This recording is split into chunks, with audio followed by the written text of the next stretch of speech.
Hey guys, welcome to Geterbrewed.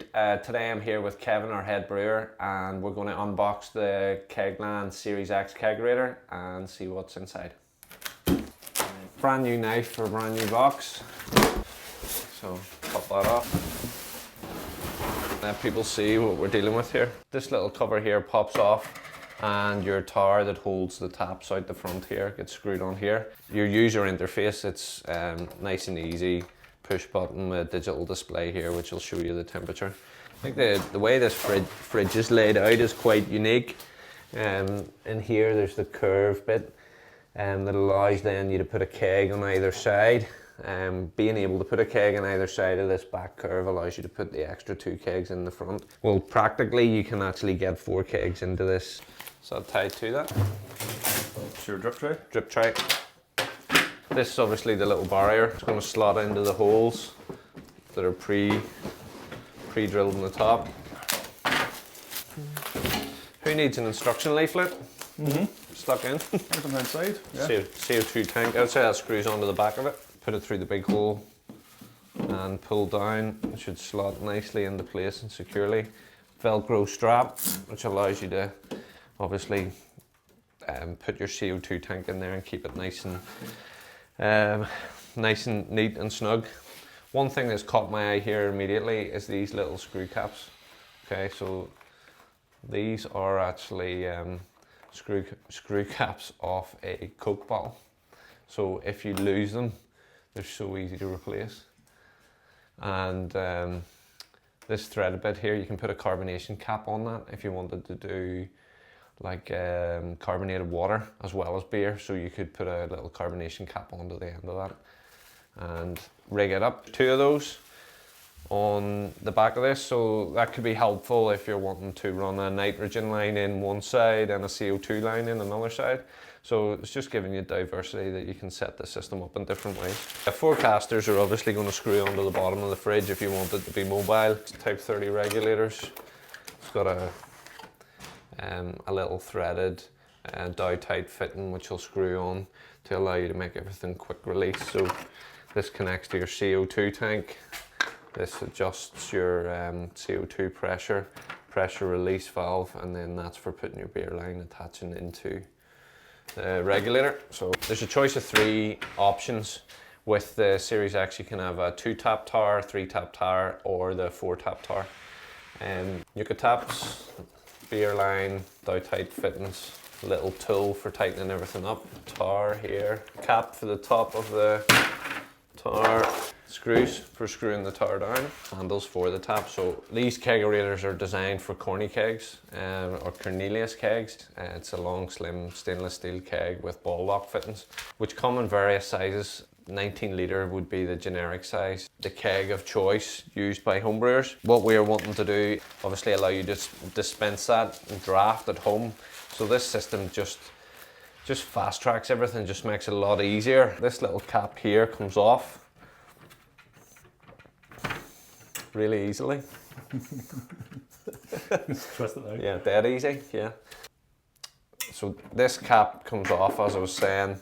These holes here line up with the holes on the fridge body. So this is the Nuka tap that comes as standard, and the nozzle that comes on it's fine for lagers and ales. If you're wanting to pour nitrogen, we have this additional little product. It's a nitro tap, so it's really simple.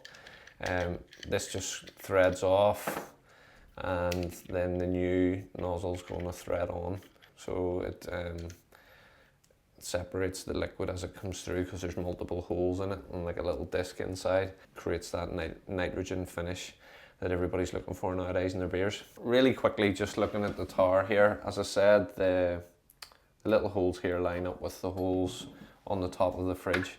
This obviously is to hide the screws once the screws are on, so put the rubber seal over first, and then this is going to slide over the top of that, so we'll just leave that there. 4 screws, star head screwdriver. You got a one tool here. there. Okay, fair point, Kevin. So So the rubber seal will need to go in between the rubber seal will tower need to go and between the tower and this is facing the wrong way too. yeah. It's a good job you're here, isn't it? Yeah, My so side, set that down on top of it. Yeah. Right. Okay. So just to hide the, I think it's just purely for visuals that this slides over the top. Yeah, it looks hides good. the screws. This then obviously slides up nice and tight to that. You're not going to want to put your cap on until you get your fittings. So beer line, Kevin. 2 beer. So 2 beer, 1 gas. Yeah. Okay. And that's your 4 mil, remember 8 mil here, and then you've got one 5 to 8 mil, 2.5 meter long. That'll be your gas one. Inside this obviously has got the back of the taps. If you want to open them up, Kevin. Yep. I would imagine that would be a good idea to keep this for insulation. So Yeah, that's what I thought it was there for. Yeah. The idea with these, just looking at them, is there's a little notch on that there, and straight away that would indicate to me that that's going to take a dow-tight fitting there to connect onto the edge of that, and then the beer line, evaporator beer line, is going to connect to the other end of it. Is that right? Pop that on, pull for tightness. That's it. Like this needs to be cut straight to prevent leaks. That's going to pop in. Once it's popped in, you just pull, and you'll see there. To release, you push the sides of the plastic in, push and then pull, and to connect up again. There you go. So we've pipes coming up through. We're going to keep this on the inside of the tower. Don't drop them inside. Yeah. Now you've said it, I want to do it.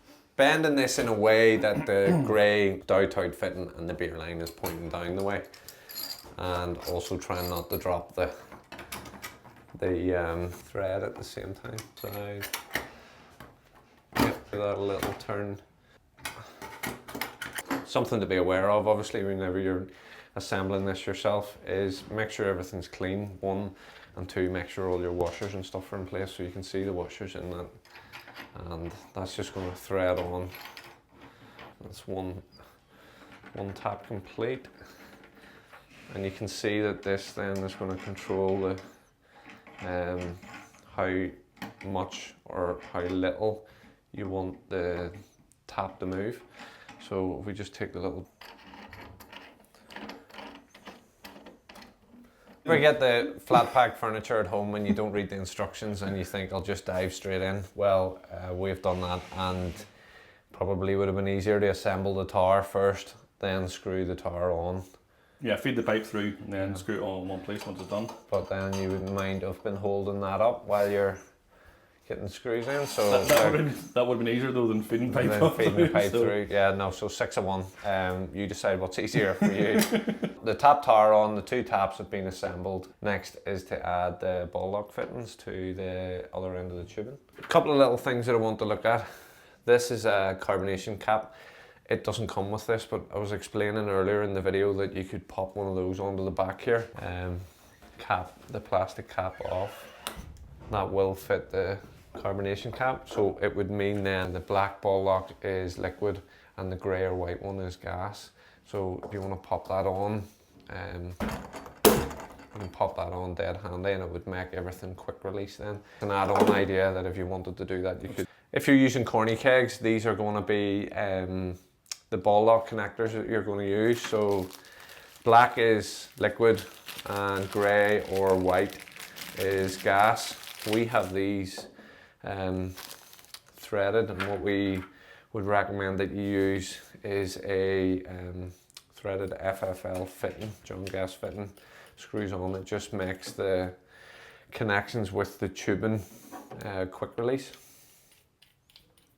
So if we have a ball lock connector and it's threaded, we can either use a threaded FFL John gas fitting, or we can use a stainless steel swivel nut barb fitting. What that does is it takes it from being a threaded fitting to a barbed fitting. These are your 2 beer lines. What I would suggest doing is you either get a little bit of coloured tape to suggest which tap is which, left or right or something. and put a little colour spot on the top of them, and then you would know what beer's what easily. Again, nice clean cuts on the end of that. That will push fit in there, and then that pops onto the top of your liquid post on the Cornelius keg. So basically you got the fan and the kegerator blowing out cold air, which is going to chill your kegs and your beer. But we can also direct that up into our tower. And that'll just chill the tower and also keep the beer that's in the lines cold, stop fobbing, and make it flow a bit easier. When you look internally into the fridge, you can see the little black caps at the back and either side. That's where your gas line is going to come in. So if you unscrew the little plastic cap, your gas, CO2 canister and your regulator sit out here, feed through the gas line inside, and Kevin has a T there, so if you want to connect that to that, and then what we'll do is we'll split, cut a little bit of line off right here. The reason you have two is, right, you can fit 4 through one. So in the kegerator you put 4 hoses through one of these holes, and then it allows you to use the other hole if you want to use it for CO2 or if you want to use it for nitrogen. What we would suggest is then that you put a little bit of blue tack over the hole once you've got the piping through it, and then it allows you to seal that off and it just makes it more economical. This threaded FFL dow tight fitting just goes on, and that pops on there, so that's liquid gas on your corny keg is going to be connected in, so you've now got gas in and beer in to connect up to your kegs. Kevin's going to get the regulator out, and this is your Type 30 reg. This connects directly to the thread of your CO2 tank. This is your adjustable pressure nozzle. This is your gas out, and you fit your threaded fitting just onto that. CO2 going in here from your tank and CO2 coming out here. You could add like a CO2 manifold. You want to bring one up there, Captain? We'll get a look at it.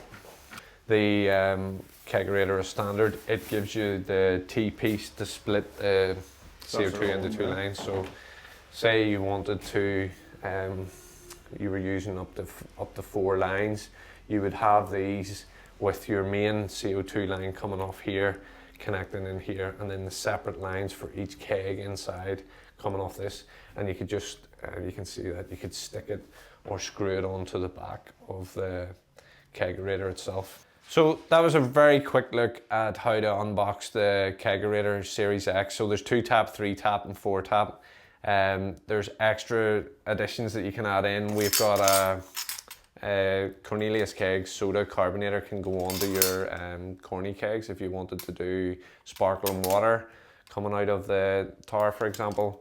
We've got extras of the little carbonation caps if you wanted to make everything ball lock quick release on the back of the vessel. We've got extras in terms of gas manifolds. These come in 2, 4 and 6 if you want to add that little bit more flexibility in terms of control, where you've got the leverage where you can switch those on and off.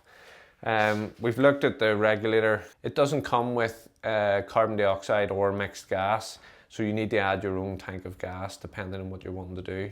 So there's extra things that you may want to add, and it's always better to have some extra components in case something breaks. So whether that be ball lock connectors, whether you want to go for fixing your beer line and gas line with the use of a barb and the little clips, as opposed to the threaded FFL fitting.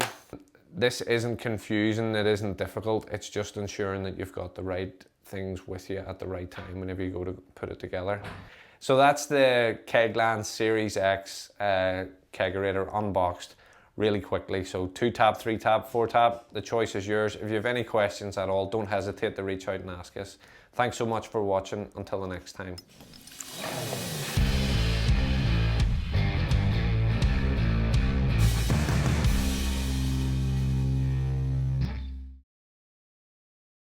There's stuff inside that. Why are you filming this? So we've screwed this down. This is what not to do. Yeah. We've screwed the tower down. So the stuff that we and need the inside stuff that we need is still inside it. Can we get it out without getting it out?